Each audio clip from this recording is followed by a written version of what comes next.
What's good, YouTube? Stormybman, and I am back with another video editorial. Before we get started, I'd like to say shout out to the LDBC, the Lions Den boxing community, new media, and liberated perspective, the third eye view of the world.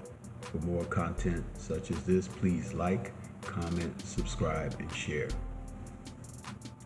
The title of this editorial is called The Warm-Up.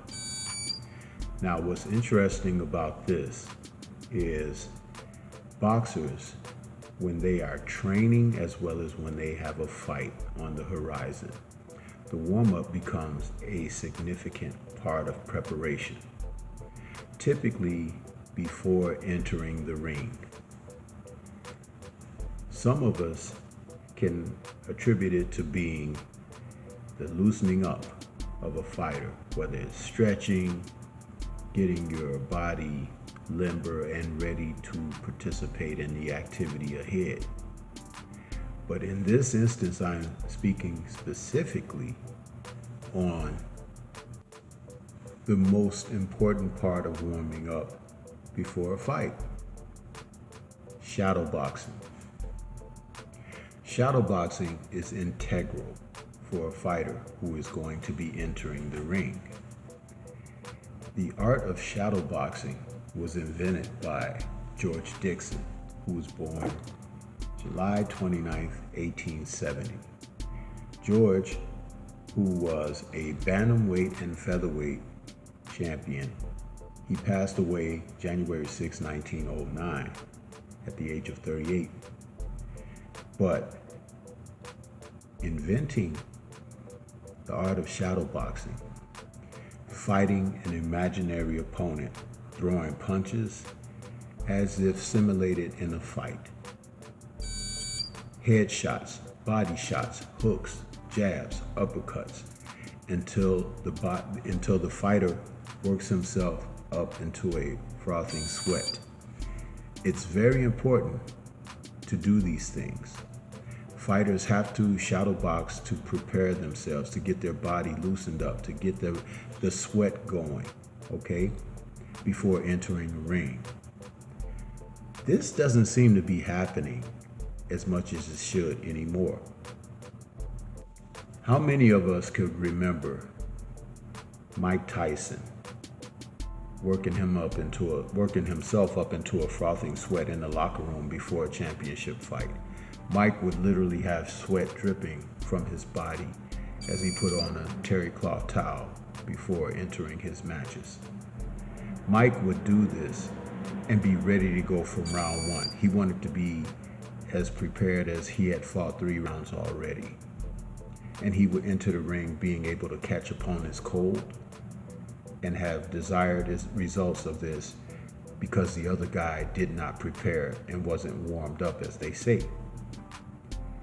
Recently, on February 22nd, we saw another heavyweight fight with Charles Martin and Gerald Washington for an IBF eliminator.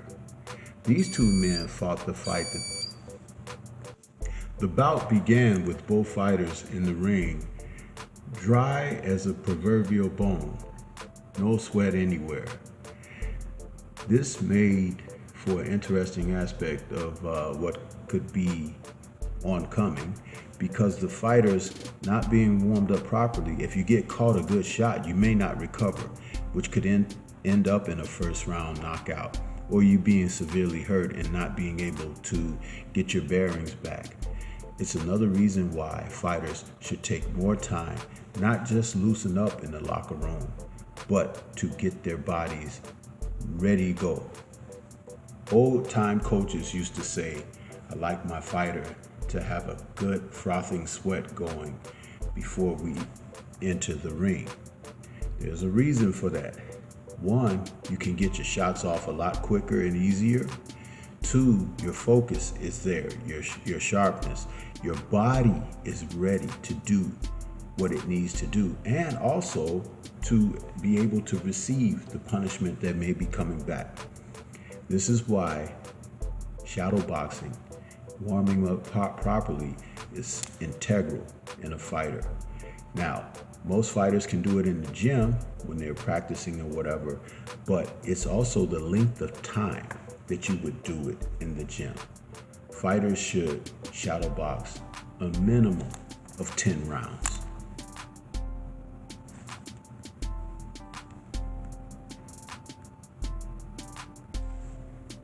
Within that 10 round limit, you're moving, feinting, slipping, dodging imaginary punches.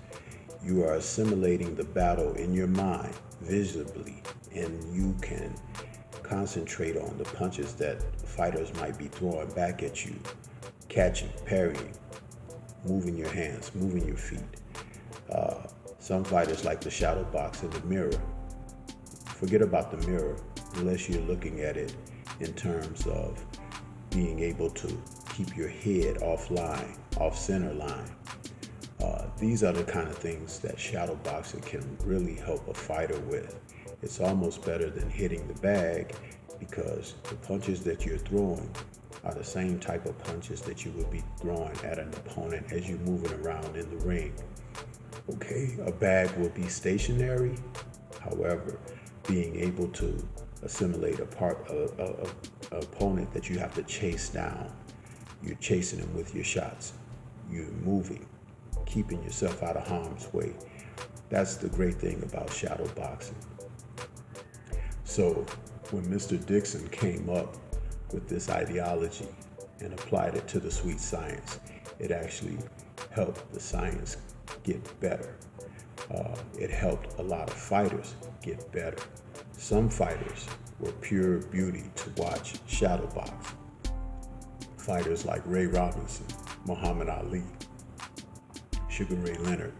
When you watch them shadow box, it's almost as beautiful as watching them fight. There are many others, but those are a couple of contemporary names that I thought I would mention. Always keep in mind that the warm-up is an integral part of a fighter's preparation, particularly on fight night, particularly before he walks himself out into that ring. This is Stormybman, just sharing with you my ideas regarding the warm-up. Please leave comments. Let me know what you think about this and who are some of the best fighters you've ever seen warming up for a fight and how important it is that they come into the ring ready to go. Okay, until the next time we speak,